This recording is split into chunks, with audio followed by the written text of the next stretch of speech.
Welcome into the latest edition of the Huddle Up Podcast. As always, I am your host, Taylor Sharp, and today, Cody Benjamin of CBS Sports put out a list of his post-draft quarterback rankings heading into the 2025 NFL season. So, post-draft quarterback power rankings, all 32 teams. So, he's 1 through 32, not quarterback rooms, individual players who he believes is going to be the starter. Like, for example, the New Orleans Saints are breaking in a new starting quarterback. So Tyler Shuck, they put him at the bottom of the list because he's a rookie, he's unproven, he's in there at 32. So it's individual quarterbacks. And I'm not going to go through, the entire list of 32. I will say that Bo Nix and Baker Mayfield both in the top 15. I'm actually okay with that. Bo Nix was super efficient last year. And then let's start giving Baker Mayfield his flowers a little bit. I mean, back-to-back seasons, really good, really productive. He wins his division. Now, I get it. It's the NFC South. It's one of the weakest, if not the weakest divisions in all of football. But he was dominant the last 2 years. Last year, he did have a little bit of a turnover issue late in the season, but he did enough to win those games. He won a playoff game, actually, 2 years ago, and then was right there this past season of getting another one done. They didn't do it, but 2 solid seasons in a row for Baker Mayfield. I'm good with it. For what it's worth, he actually had Baker at number 11. I want to focus on the top 6 here, because I think that's the one where everybody's going to have all the conversation, right? All the controversy surrounding this list. Because really, when you get to 32 to 20, I mean, you're throwing darts at the wall, seeing where every guy lands. It's kind of a crapshoot at that point. It's that top 5 to 10 is where everybody has all the debate. And I want to focus on the top 6. And here's why. Because at number 6, Cody Benjamin ranks Patrick Mahomes as the 6th best quarterback in the NFL post-NFL draft. I can't get on board with this. I understand that there are a number of teams that did more in the NFL draft, did more in the offseason, but it's Patrick frickin' Mahomes. He needs to be at the top, if not the top, number 2 at the bare minimum until further notice. I get it. The last time we saw Mahomes on the field, he got beat up by the Philadelphia Eagles. And if anybody's listened to me on this show or any other shows I do, I'm not one of these Patrick Mahomes fanboys that worships the ground he walks on. I've been critical of Mahomes at times. If you watch my video on this very channel, comparing him to Tom Brady after that Super Bowl, I was not too kind to Patrick Mahomes. But let's not kid ourselves. Like, stop trying to get cute with all these lists and all these rankings. Like, Patrick Mahomes is the best, if not number 2, in the NFL year in and year out until further notice. That's where he belongs on lists like this. Having him at number 6 is a disaster. I mean, it's one of those clickbaity things. This one, not much better. At number 5, it's Josh Allen. Because I mentioned if Mahomes is not 1, he's 2. If Allen's not 2, he's 1. I mean, those 2 guys, in my opinion, they are the top 2 quarterbacks in the NFL, and there's a little bit of a drop-off after that. Everyone's going to say, well, they didn't get the weapons they needed in the offseason. It's almost the same team they had from a year ago. We just saw Josh Allen have an MVP season, the most efficient season he's had in the NFL, with basically nobody to throw to.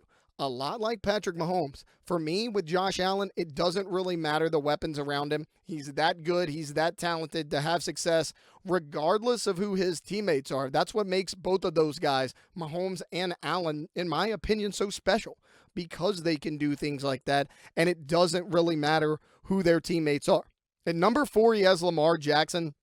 I'm good with this. I could actually go a little bit lower on Lamar. Look, Lamar is an incredible regular season quarterback. There's no question about it. He's won 2 MVPs in this league for a reason. But when he gets into the playoffs, I do need to see a little bit more. Everyone criticizes Josh Allen for not being able to get over the Kansas City Chiefs. Lamar Jackson can't beat Josh Allen. I mean, that's been his biggest issue. And everyone's going to look at the final box score of that Ravens-Bills game and say, oh, well, Lamar played a great game. He only missed 7 or 8 throws the whole game. They didn't lose it because of him. He had 2 touchdown passes, just 1 interception. Yeah, but that interception was at a crucial point in that game, and he had that bad fumble in the first half, which was also a drive killer that the Bills scored points off of as there. So that's 2 big-time turnovers from Lamar Jackson. Now, he's been better in the postseason than what we saw his first 2 or 3 years in the league, but he's still not where you want him to be. I'm all about consistency. I'm all about fairness. If you're going to criticize Josh Allen for not being able to get over Patrick Mahomes, Lamar's actually done less than that as far as what he's done in the AFC playoffs. So I'm actually okay with having Lamar 4 because if you look at the full body of work, Again, if this was a regular season ranking, you can put Lamar wherever the hell you want to put him, and I'm good with it. In the postseason, though, he's left a lot to be desired. I don't think let me know if you think I'm being unfair on that. I don't. I think that 4 is a fine spot for Lamar Jackson, that 4 or 5 range, and I think I'm good with that. At number 3, they have Joe Burrow. I would also have Joe Burrow at 3, but I would have Josh Allen and Patrick Mahomes in the top 2. Look, I get it. The Cincinnati Bengals have not been what everybody expected them to be. They've fallen off the last couple years. Joe Burrow, if his team gets in the playoffs, I truly believe would have had a shot to win the MVP last year. His numbers were that good. We've seen him have success against Patrick Mahomes in the playoffs. Now, that was a few years ago. He needs to get back into the swing of things a little bit. But if you're looking at talent, if you're looking at doing the most with what you have, you'd be hard-pressed to find outside of a Mahomes and Allen, who I would rank above him, you'd be hard-pressed to find somebody out there that has done more with less than Joe Burrow. Yes, I know. He has his college teammate in Jamar Chase, who is a top 3 wide receiver in the NFL. But outside of that, he has an offensive line that's been shaky. Chase Brown was the leading rusher on this team a year ago.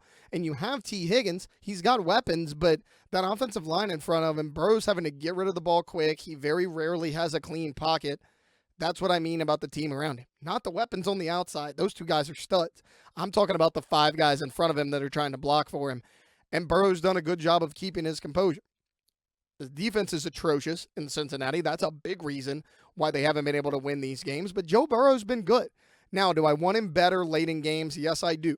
A lot like a Lamar Jackson. I do need to see a little bit more. But at least Joe Burrow has proven he knows how to win in the playoffs and get to the Super Bowl. He hasn't been to the playoffs as often as a Lamar Jackson. But when he has, he's made a lot more noise. I'm good with Burrow at 3. And look, if you wanted to make the argument and say, well, Taylor, you don't know what the hell you're talking about. I want Lamar Jackson over Joe Burrow. Fine. I think you're pulling hairs on either of those guys. I prefer Joe Burrow because I've seen him get to a Super Bowl, and I've seen what he can do on a team that, frankly, isn't very good outside of him and Jamar Chase. So I would put Burrow over Lamar, but again, I'm good either way.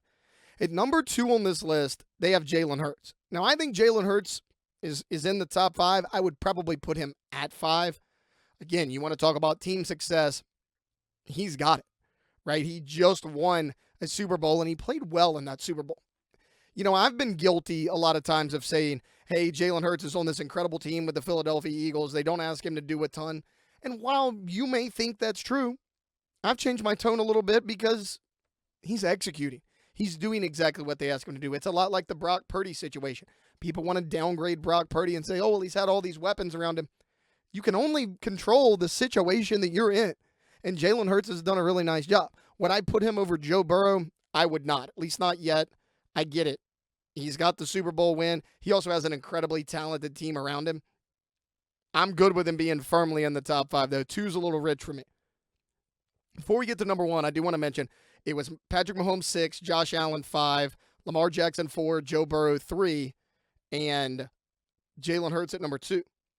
At number 1, Cody Benjamin has his number 1 quarterback as far as post-draft power rankings in the NFL as Washington Redskins quarterback Jayden Daniels. I love Jayden Daniels. I'm an LSU guy. I was born and raised right here in Baton Rouge. We, here is a fan base. This is the purple and gold here in Baton Rouge. We like to support our guys when they get to the NFL. I think Jayden was incredible last year, making that run to the NFC Championship. I thought that he was really impressive. He exceeded my expectations as far as year 1, what he could do, because that was a Washington team that wasn't very good at all before he got there. I think he did a lot with a little. They added some weapons in the offseason. They've shored up their offensive line, which was a big question mark for him a year ago. But you don't be a prisoner of the moment in this business. Again, I love Jayden Daniels. Followed him for 2 years here at LSU. Followed him closely last year as a rookie. I love the guy. He's meant so much to the team and the LSU Tigers that I have rooted for my entire life. You cannot put Jayden Daniels number 1 on this list. That's ridiculous. Look, he has all the talent in the world. He's done it for 1 year. Okay, he's done it for 1 year. I love him. You cannot, in good conscience, at least not in my opinion, put him over Patrick Mahomes, Josh Allen, Joe Burrow, Lamar, Jalen Hurts, really any of the guys I just mentioned. If you want to put Jayden Daniels at 6, where Patrick Mahomes is, and say, hey, all of these elite guys, Mahomes, Allen, Burrow, Hurts, Lamar, whatever order you want to put those 5 guys in. Say, these are the elite of the elite. They're veterans in this league. And we think Jayden Daniels is the next guy up. I'm going to go ahead and drop him in there at 6. I'm good with that. As a matter of fact, I think that's a pretty damn good list.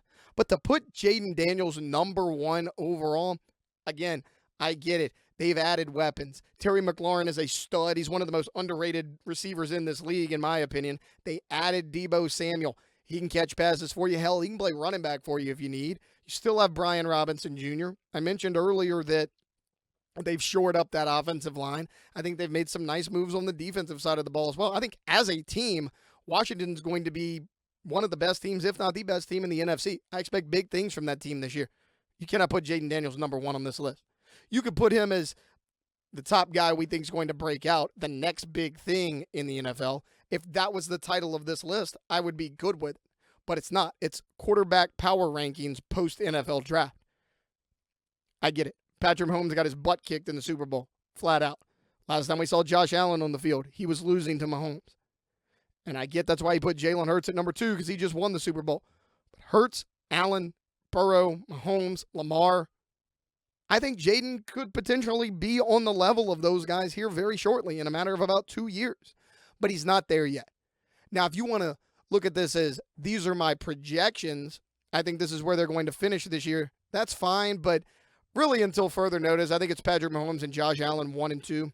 I don't really think that's up for debate at this point. I think both of those guys have proven that they are more than worthy to be considered the best of the best at their position. Again, Burrow, Jalen Hurts right behind them. Lamar, not too far down there either. I love Jayden Daniels. Putting him number 1 on this list is it's ridiculous. And again, I get it if you want to say this is a projection of what I think they're going to do next year. That's fine. And maybe it is. But until further notice, you got to have those veteran guys over a guy like a Jayden Daniels. All right, that's going to do it for today's episode of the Huddle Up Podcast. If you enjoyed it, if you agree or disagree, look, put your comments, questions, statements in the comment section. I love to interact with all the listeners. Also, like, subscribe, share this. Want to get those numbers up. That's how we grow this channel organically. And until next time, Taylor Sharp here with you on the Huddle Up Podcast.